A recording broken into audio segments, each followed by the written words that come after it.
Hi Aries, welcome to Higher Source Tarot for your Is It in the Cards Love Tarot reading for August 2023. This is a love reading for all Aries, Sun, Moon, Rising, and Venus. We will get started today with a love oracle reading, then we'll have the tarot, then we'll have the angel answers. So we'll have 3 readings in one today for all of you. And if you're new here, welcome. I post new readings on Friday, then again on Monday. Fridays are always a general reading, so those will hit on all areas of life. So especially if you're wondering about or looking for guidance on career or money issues, that would be a good day to come back. Mondays are different every week. Today is the only day of the month that I do a love reading. Next week will be something entirely different. If you like tarot and you like the channel, I'd love to invite you to subscribe to Higher Source Tarot. All right, what guidance do you have for Aries, Sun, Moon, Rising, and Venus about love, please? Okay, we'll get started right away here. That's probably enough shuffling for the oracle. Get to know each other, learn to meet another's need for love. Even if you're in a relationship and you say, God, we know each other inside and out, there may be something about your partner that you're not aware of that would make you come even closer. Now, if you're looking to meet somebody new, again, that energy of just being curious, wanting to uplift the person, wanting to be in love. And I always like this one. I love you. These are powerful words. So even if you're not in a relationship, but hell, even if you're kind of isolated and you've got a four-legged friend and you tell your cat or your dog every day with the feeling of love, I love you, whatever it is, or looking at yourself, it reminds me of Louise Hay's mirror work. She taught a lot about that in self-love. It's communicating to the universe.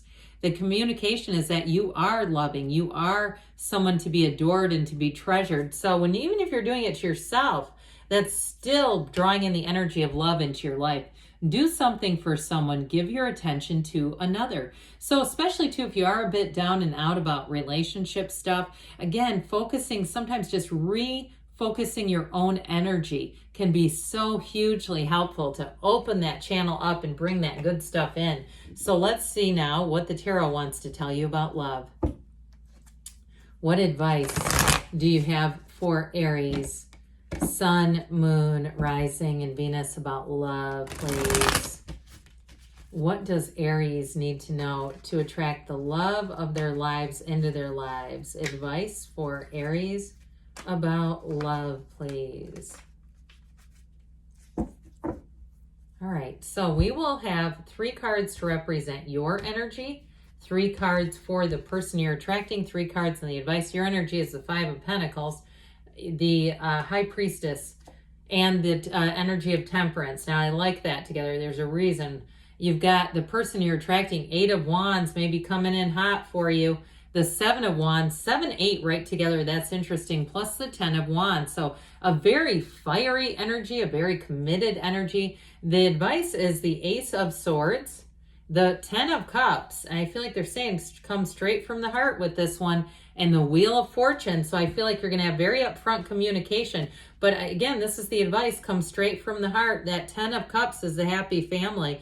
You've got a new cycle. So especially if you've been through something, if you've been through a breakup, or if you've had a bit of a disconnect from a partner. Now, the High Priestess is also, she's the Virgin of the tarot. So if you have been celibate, you walk away with that 5 of Pentacles. I do feel like if somebody had a breakup, you might have felt like it was a bigger loss than it truly is. Like if you had a change in terms of you let them keep the friend group, or there's some group that you go to and you feel kind of isolated. I feel like if you come into contact with some of those people from the Wheel of Fortune, I feel like people are giving you hugs. And I feel like in some ways, they didn't want you to be the one to go, okay? I just feel like they wish you would have been the one to stick around. I hate to say this about if you do have an ex, but that's what I'm getting. Like, it's just sort of like, I feel too like your pride might have been damaged a little bit in whatever that was with that 5 of Pentacles. Now, if you had to move on, or you've just had a turn of events, like you lost a job, you had to move, you had some things that you felt were not fully within your heart's desires, I do feel like this is going to be a period of regrouping and then meeting somebody. So especially with the High Priestess, she works in solitude. She's not in isolation. So this is a good time to, or if you've already been doing this, really go down deep into who you are, okay? Really saying, let me know you. And I mean that you and you, really understanding yourself, what makes you tick, what your preferences are in a relationship, what you want out of a partner, what you see your ideal relationship is. So if some of you have been doing some work around that, some journaling and some asking, some intending, whatever it is for you, with that energy of the high priestess, it's a new cycle that delivers. So her gown turns into water, and that water creates the seed of the soul. So I'm telling you, you are manifesting big time here. And what you're manifesting is somebody who's going to come in like that energy of temperance, that Archangel Michael that comes in and brings so much love into your life. And so you have here, before I get too far, Scorpio, Aquarius, Taurus, Leo, and Sagittarius here. And we've got three major arcana here and all that fiery energy. So I do feel like whoever is coming towards you is going to be a great fit, but we're going to talk about them in a minute. I feel like you've had somewhat of a challenging path here, and it may have even started back in your family of origin and saying, when am I going to get this right? When am I going to get that $1 million family? When am I going to? That sort of thing. And with the energy of the Archangel Michael, it says, hey, how about now, Aries? You're already lovable. And the energy of temperance brings in great healing energy. So even if it's somebody that you've been split up with, or you're with them and you just feel a divide, I heard the great divide, I feel like that energy is going to bring you back together again, bring you back onto flat ground so that you can get back into the place of really seeing, why am I with this person? What is it that we loved about each other? Because if you loved once, you can love again. And so I do feel like you have love coming in. So I will say, yes, it is in the cards. Now, whoever this is, they might be a hell of a damn worker. My gosh. They don't leave things unfinished. Now, I'm an Aries sun. I've shared that before. And I can have a bit of a get started on projects and have a little trouble finishing. I've learned to force myself. So I do feel like this is somebody that sees things through all the way. I just love this. I think this is just crazy good energy. So you may find too, they're very very commitment oriented. They can commit to you. Okay. I also feel like too, they've learned when to say no, or that no is a complete sentence. So I do feel like what they take on, it's meaningful. If it's a relationship, it's something that has meaning. That's something that has, and oddly enough, I mean, it could be a fire sign, but I also get like an earth sign energy with them. Okay, I just wanted to tell you before I lost that. Like somebody who's almost like a King of Pentacles type of energy. So with that Eight of Wands, it may hit them right between the eyes. They may be too, especially when we talk about dropping the desire, like they may have given up on love, and all of a sudden with the twists and turns of that beautiful Wheel of Fortune and that Eight of Wands, it says, oh, no, you don't. We're not giving up on love because you are love. And so I do feel like with that Seven of Wands, they've got this focus and determination. But again, I feel like it may have been directed in another area, at least temporarily. So with the Ten of Wands too, that's also about finishing up a cycle. So if they've been through a lot, or they've been working on themselves too, I do feel like you're going to see they've got a lot going for them. And if it is a reconciliation, you're going to get communication. This is somebody too who they may cut to the chase if it's reconciliation. Like they're very direct. They're very able to then say, they see that their life is not as full and rich. And quite frankly, what I really heard is they see that their life is empty. There's something about this relationship that brings in a sense of vitality and life. And so I do feel like even if it's a reconciliation, they've been acting quite busy. They might be, but I also feel like it's just filler. It's like they're just doing fillers.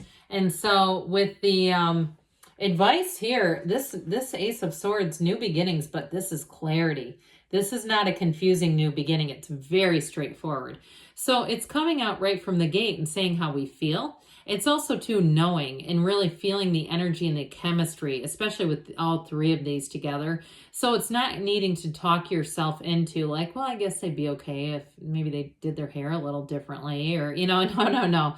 This is really saying, hey, this is a match. I know I'd like to get to know this person a little better. There's something about them that's so intriguing, but so riveting, and it's on both sides. Okay, so it's not just you. They might even say to you, I haven't dated anyone in a long time. I haven't been that interested until now. And so with that 10 of Cups, that is joy, and it's harmony all the way around. And if you did lose a group of friends, like I said, if you run into any of those people, they're going to be giving you hugs and saying, I wish you would have stuck around. We could have swapped. But with that 10 of Cups, you're going to find that people around you, the people in your life, love this relationship. Now, with the energy of the Wheel of Fortune, it's going to move fast, especially with the 8 of Wands. It's a bit of a whirlwind. So I do feel like if it's a reconciliation, especially with the Ace of Swords and the Wheel, it's going to seem to come back around very quickly. And it may get very committed very quickly also. But the Wheel of Fortune is high vibrational. So that's always a turn for the better. It's not forcing a square peg into a round hole and we can make this work. It's saying, we're in flow, we're in sync, and I know when I'm not with you that something's off, something is just off in my life, and I want it to get back on. And if it's a new person too, it'll feel like an immediate fit. I'm telling you with this, it's going to feel like this is the one. I can tell. This is, at least in terms of being a soulmate, it's an energy that is somebody you've been manifesting and vice versa. So yes, it's in the cards, but let's see now what the angel answers want to tell you about love. What else does Aries need to know about love, please? Advice for Aries. What advice do you have for Aries, please? Messages for Aries, please. All right, we've got helpful people. So again, I still get this feeling of a community around you. A sense of people, like I said, hugging you, holding you, embracing you. Look for a sign. Those signs and synchronicities are all around you. Be assertive, they say. I kept hearing the name Ryan. I don't know, and I kept thinking it was somebody's dog's name. I don't know if it's a first name, a last name, but I'm going to throw that out there. Within the next few weeks. And we've got, there's something better. So with this, be open to the flow of temperance energy. There's love here for you. I love you too, Aries, and I'll be back again soon.